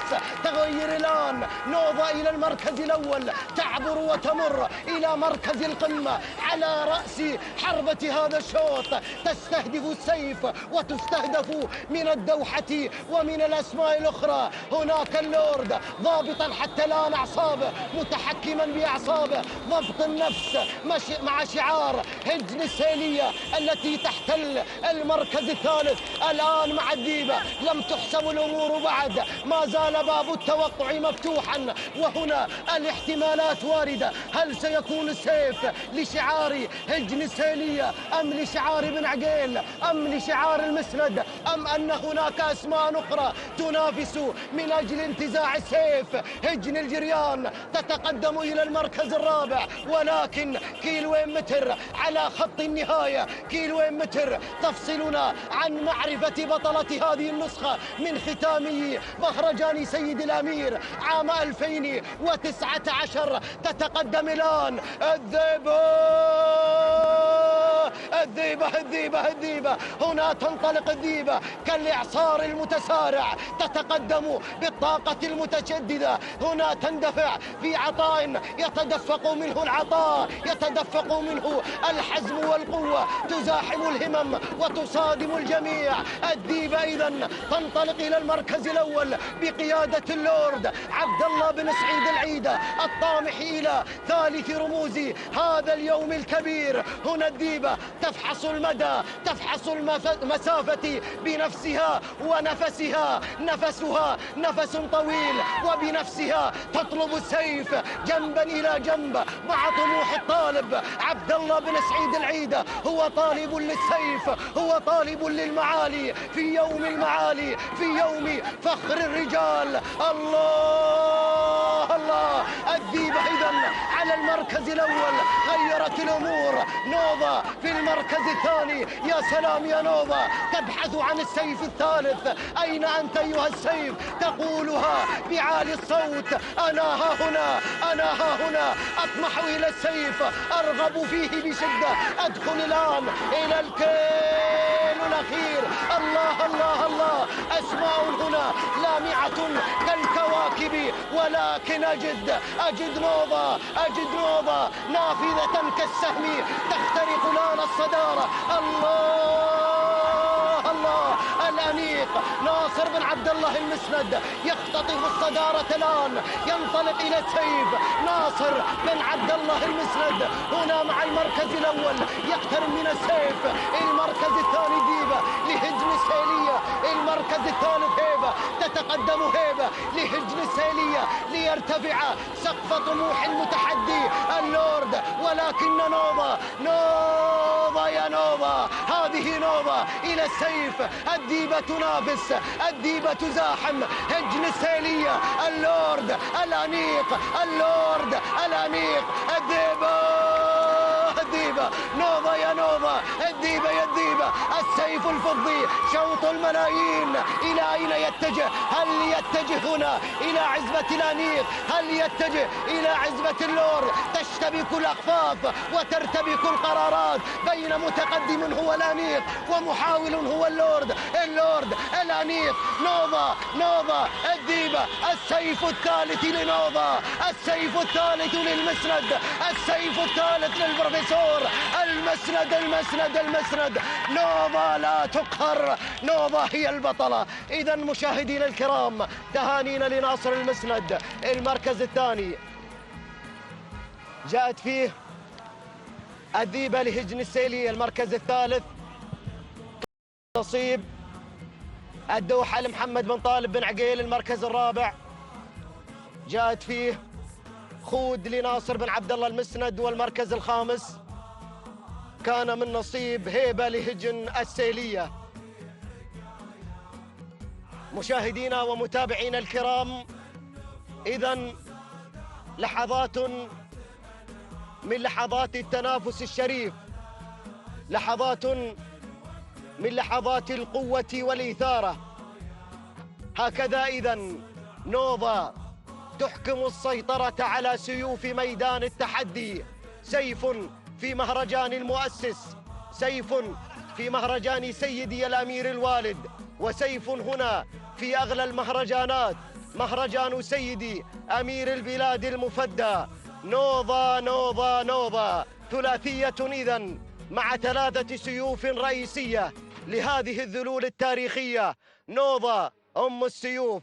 في هذه اللحظات مشاهدينا الكرام، يصل سيدي أمير البلاد المفدى إلى المنصة الرئيسية. فمرحبا بصاحب المقام السامي، حللت أهلا ووطأت سهلا ونزلت القلوب.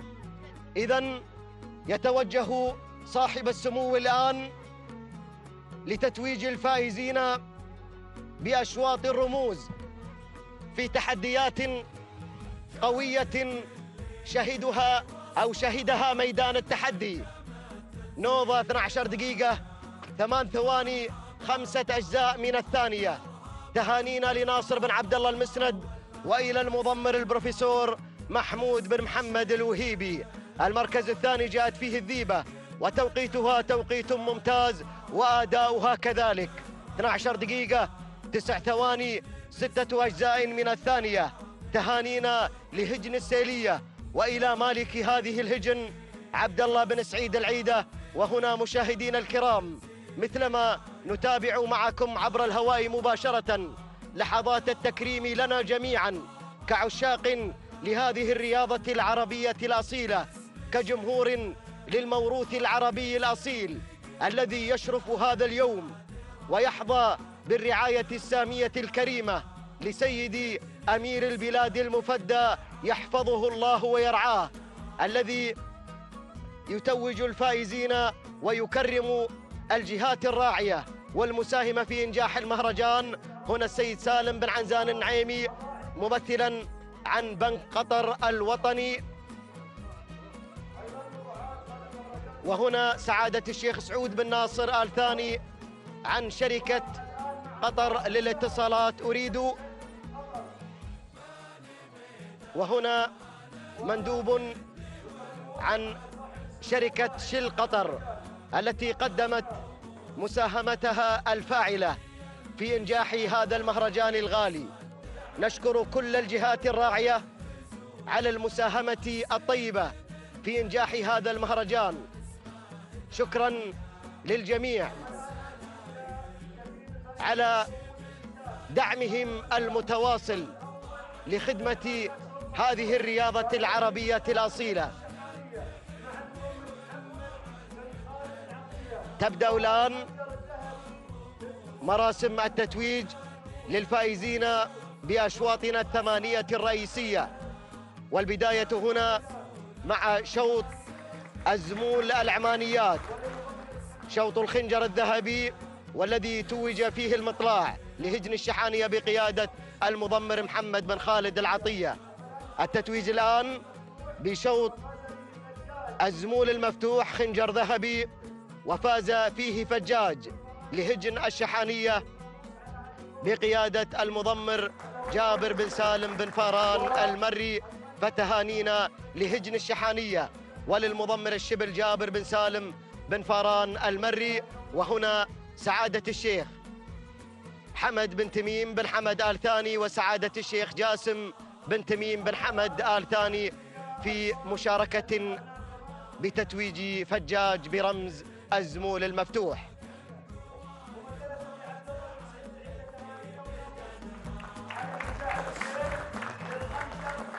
الآن التتويج للسيد عبد الله بن سعيد العيدة مالك هجن السيلية التي تألقت في شوط الزمول العمانيات الوسيل الذي أضاف رمزه السادس إلى رصيده في هذا اليوم.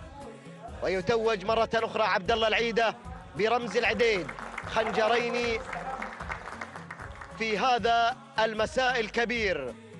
شكرا إذن لكل الملاك الذين قدموا أبرز ما لديهم من نفائس ودرر أصيلة في منافسات هذا اليوم الكبير.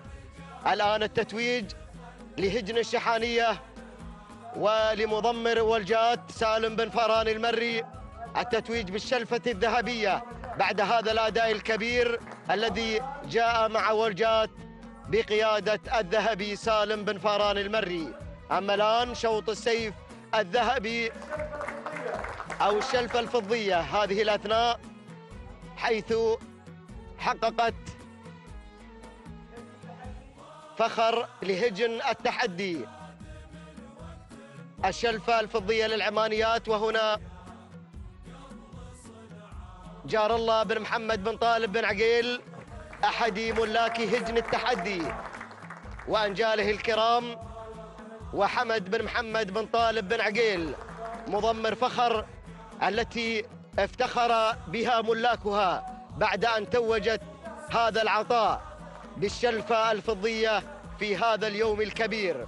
التتويج الآن لشوط السيف الذهبي، طوع من طوعت المدى والمنافسين لمصلحتها. تهانينا لهجن الشحانية وللمضمر الشبل جابر بن سالم بن فاران المري. وهنا سعادة الشيخ حمد بن تميم بن حمد آل ثاني يرفع السيف الذهبي عاليا بعد أن قدم الطوع الأداء الاستثنائي. السيف الفضي نوضة أم السيوف التي حضرت وجاءت في الموعد بعد أن قدمت الحضور الأميز مع شعار ناصر بن عبد الله بن أحمد المسند. شكرا للأنيق، شكرا للمضمر البروفيسور محمود بن محمد بن سالم الوهيبي من حافظ على أداء نوضة. السيف الثالث إذن للأنيق ناصر بن عبد الله بن أحمد المسند يرفع السيف الفضي عاليا محتفلا بسيطرته وإحكامه القبضة على ثلاثة السيوف في هذا المهرجان وفي مهرجان المؤسس ومهرجان سيدي الأمير الوالد. تحية للأنيق ناصر بن عبد الله المسند وللبروفيسور محمود بن محمد بن سالم الوهيبي.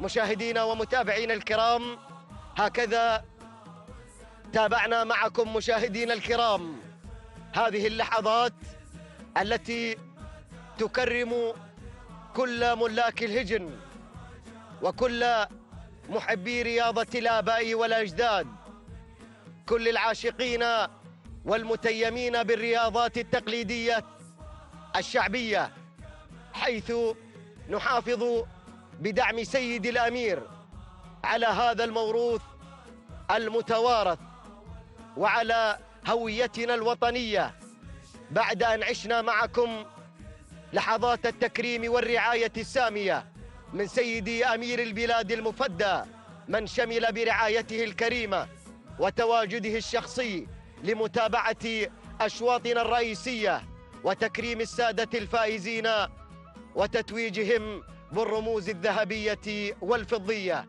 شكرا للجميع، شكرا للملاك، شكرا للمضمرين، شكرا للجنة المنظمة لسباقات الهجن على تنظيمها المميز، شكرا لكل الشركاء الذين ساهموا في صناعة هذا النجاح، شكرا لإدارة أمن دخان في وزارة الداخلية، وشكرا لمؤسسة حمد الطبية، شكرا لكل وسائل الإعلام التي نقلت الصورة كما يجب هنا في هذا العرس الخليجي التراثي الكبير الذي أقيم تحت الرعاية الكريمة من سيدي أمير البلاد المفدى رعاه الله.